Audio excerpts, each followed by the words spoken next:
Bhittai colony Korangi crossing میں بازار کی بولی موخر علاقائی کونسلرز، انتظامیہ، سیاسی سماجی رہنماؤں سمیت معتبر شخصیات اور کاروباری شخصیات کی طرف سے cantonment board Korangi creek Bhittai colony بازار کی بولی کو غیر قانونی کہا جا رہا ہے، جس پر تمام معززین مل کر اس بازار کے مکروہ کالے دھندے کے خلاف یکجا ہو کر درخواست جمع کروانے کنٹونمنٹ بورڈ کورنگی کریک میں جمع ہوئے۔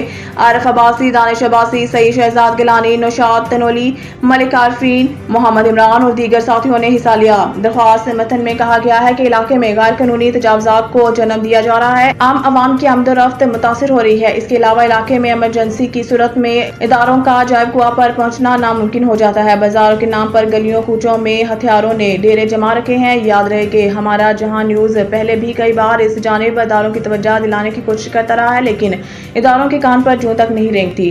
کئی سیاسی جماعتوں کے ساتھ بھی پیش ہو کر متعلقہ افسران کے سامنے اس بات کو سامنے رکھا گیا، جس پر سی ای او نے کہا ہے کہ اس بار ٹھیکہ نہیں دیا جائے گا، لیکن آخر میں ٹھیکہ دیا جاتا ہے۔ ہماری Supreme Court of Pakistan director general cantonment Rawalpindi, director cantonment board Karachi zone base commander Korangi creek سے درخواست ہے کہ عوام کو درپیش مسائل کا ازالہ نہیں کیا جا رہا۔ رہائشیوں کو ان کے گھروں میں محصور کر دیا گیا ہے، لیکن منتظمین اس بات کو سننے کو تیار نہیں۔ عوام کی اداروں سے درخواست ہے کہ وہ اپنا کردار ان لوگوں کو جگانے کے لیے کرے جنہوں نے قسم کھا رکھی ہے کہ عوام کو سکون میسر نہ ہو۔